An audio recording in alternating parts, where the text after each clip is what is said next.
Om Namo Bhagavate Vasudevaya. Om Namo Bhagavate Vasudevaya.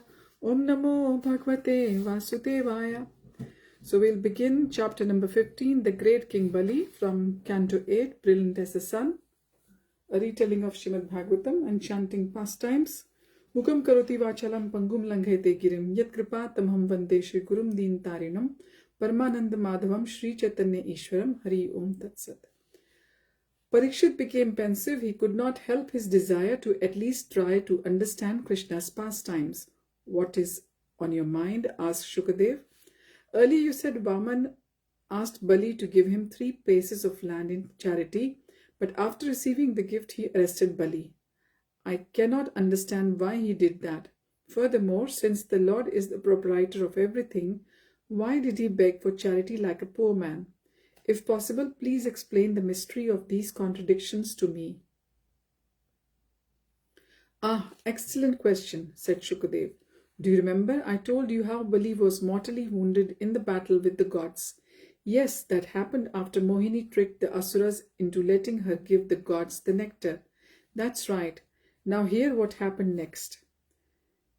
Bedraggled and beaten, the surviving Asuras slowly returned to the battlefield and, as ordered by Narad, gathered the bodies of the dead and wounded, including that of Bali. They piled the bodies in their chariots and took them to Mount Astagiri. There, to their great relief, they found Shukra's hermitage, just as Narad had said they would. Falling flat before Shukra, they made their obeisances. Then, rising to their knees, they said, O powerful descendant of sage Bhrigu, we take shelter of you. Please revive our comrades. Shukra had the bodies laid out before him. He entered a deep trance, quietly intoning the Sanjeevani mantras. After some minutes,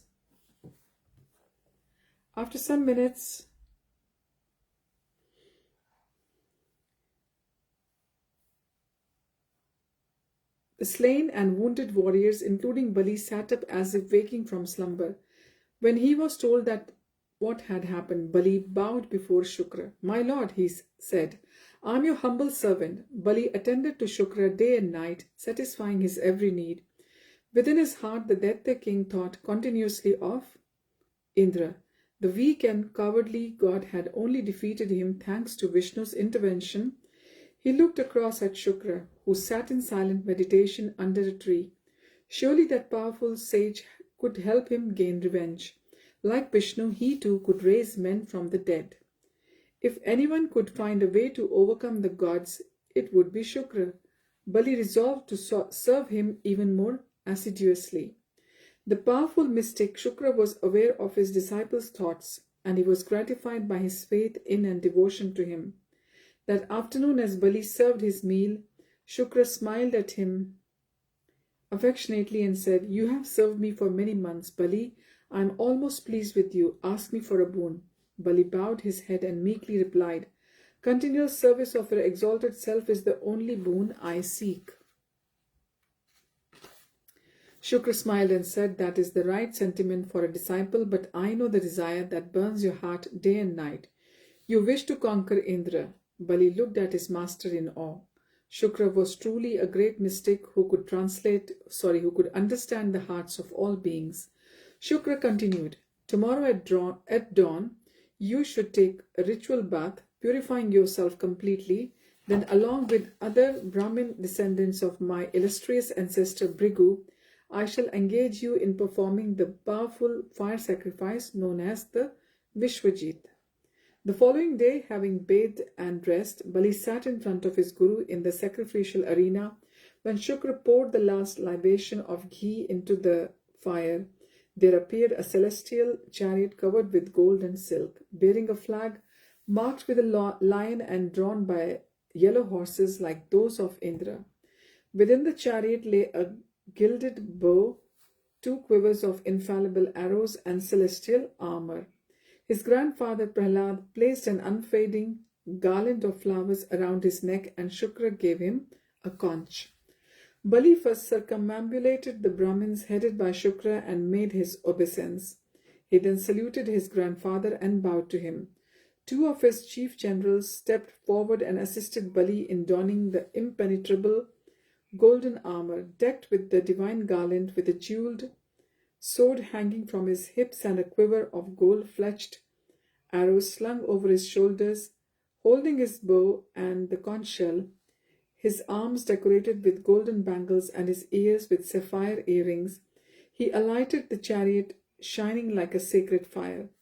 A great uproar arose as the assembled Daitya soldiers repeatedly called out, "Victory to King Bali!" The next day, Bali met outside his palace with the Daitya chiefs, all equal to him in strength, opulence, and beauty. Each was tall and muscular, and when they assembled with the Daitya soldiers, it seemed they could burn all directions by their mere glance. Bali delegated each general with different preparations for the battle against the gods. Then, raising both arms, he declared, "We march against Indra's capital 1 week from today." Hearing this, the Asuras sent up a tremendous roar. On the designated day of departure, it seemed like an ocean of chariots and ferocious animals with fierce warriors mounted on their backs had assembled outside the Daitya city. The tall, gleaming spears swaying about were like its glistening waves, and the roar of the jubilant soldiers sounded like the crashing of surf on the seashore. As the army began its march, the ground trembled, and terrified creatures fled in all directions. Meanwhile, in Amravati, the gods were strolling in the beautiful orchards and woods, amongst which was the famous Nandan garden. It was spring, and the trees, heavy with fruits and flowers, were bent down. The chirping birds and buzzing bees further enhanced the charming atmosphere. Many lotus ponds full of swans, cranes, chakravarks, and ducks were dotted throughout the gardens, and beautiful women could be seen playing with abandon, confident that, protected by the gods, they had nothing to fear. The gods felt assured that their city was impenetrable. It was surrounded by trenches full of Ganges water and high wall that looked like a great ring of fire. Along the top of the wall were many parapets from which soldiers could repel any enemy. The city had been constructed by Vishwakarma and could only be accessed through solid iron doors embedded with gold plates and gates made of excellent marble. It abounded with delightful public squares, white tree-lined avenues, leisure palaces, pearl-inlaid arches, and ornate seats of diamond and coral. Not less than 100 million aircraft carried the celestials here and there. Amravati was further beautified by the numerous enchanting, ever-youthful women who loitered here and there, glittering like sparkling fires in their attractive outfits. These women, all sporting prominent busts, were known as Shyama because their bodies were warm in the winter and cool in the summer. The fragrance from the flowers in their hair wafted everywhere. Many Apsara women also sauntered along Amravati street, always filled with the fragrant white smoke of aguru incense emanating from the mansions lining the streets, whose windows were decorated with golden filigree. The city was shaded by canopies decorated with pearls, and the palace domes had flags bordered with gold and pearls. Amravati constantly resounded with the vibrations of peacocks, pigeons, and bees, and above the city flew aeroplanes full of beautiful women who constantly chanted auspicious songs pleasing to the ear. The sounds of mridangas, conch shells, kettle drums, flutes, and well-tuned stringed instruments playing in concert floated through the air, and Gandharvas danced and sang throughout the city. All these features of Amravati made the celestials feel that their city was more beautiful than beauty itself. Despite the unrivaled opulence and facility for sensual enjoyment, no one in Amravati was sinful, envious, cunning, falsely proud, lusty, greedy, or violent toward other living entities, and the celestials were sure that no immoral person could ever again enter their city. Thus it was that under cover of night, as the complacent gods slept in the embrace of their wives, Bali gathered his forces outside Amravati. They worked quickly and quietly, building bridges over the moat and getting up setting up great catapults to hurl huge blazing boulders far over the wall. As the first light of day appeared, Bali's numberless soldiers were positioned all around the high wall, and his archers were strategically placed to counter any defense from the guards. Bali then blew a terrific blast on his mighty conch shell to signal the start of the assault on the city. The intolerable roar of the conch given to Bali by Shukra awoke the heavenly damsels, who sat up in fear. Indra and other gods raised up from their palaces. Pulling on their armor, they pushed through the pandemonium on the streets of Amravati toward the city walls. Women could be heard screaming in terror as the Asuras' missiles landed on their homes, setting them alight. Indra ascended a watchtower and looked at the sea of warriors that stretched in all directions. In their midst, Bali shone like the sun. Indra said to his aide, "Bali has spared no effort. It seems he is intent on capturing Amravati. Let us go quickly and consult Brihaspati." The sage resided in a secluded coppice in the heart of Amravati. When Indra, accompanied by the principal gods, arrived there, Brihaspati was seated before the sacrificial fire, worshipping Vishnu. "My lord," Indra called out, "our old enemy Bali is alive. Even as we speak, his soldiers are penetrating our defenses. Somehow he has obtained such astonishing power that I fear we will be unable to resist his assault. Indeed, I do not think anyone can counter his forces. He looks like the annihilating Samvartak fire. He will swallow the entire universe, lick up the 10 directions, and set everywhere ablaze by his glance." Brihaspati listened with concern. Indra folded his palms and said, "O all-seeing sage, what is the reason for Bali's newfound strength, endeavor, influence, and invincibility? How has he become so powerful?" Brihaspati closed his eyes in meditation. On opening them, he replied, "Hear me, O king of the gods, Bhrigu's Brahmin descendants. Pleased with their disciple Bali, I have endowed him with extraordinary power." I'll repeat. Brihaspati closed his eyes in meditation. On opening them, he said, "Hear me, O king of the gods. Bhrigu's Brahmin descendants, pleased with their disciple Bali, have endowed him with extraordinary powers."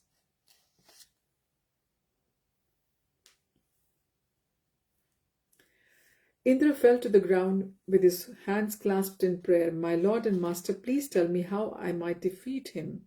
Brihaspati slowly shook his head. "Neither you nor your men can now conquer Bali. Indeed, none but the Lord can defeat him, for he is equipped with the Brahmin's supreme spiritual power. As no one can stand before Yamaraj, no one can now stand before King Bali." Indra stared at his preceptor, his eyes wide open in panic. "What should I do?" Placing a hand on Indra's shoulder, Brihaspati urged him to leave Amravati immediately and go into hiding along with the other gods. Tears sprung to the gods' eyes, and they looked forlornly at one another. Was this indeed the end for them? Were they destined to live the rest of their lives exiled from their beloved Amravati? Understanding their fear, Brihaspati consoled them. "At present, Bali is invincible because of the Brahmin's benediction. But later, when he insults them, he will be vanquished along with his friends and accomplices."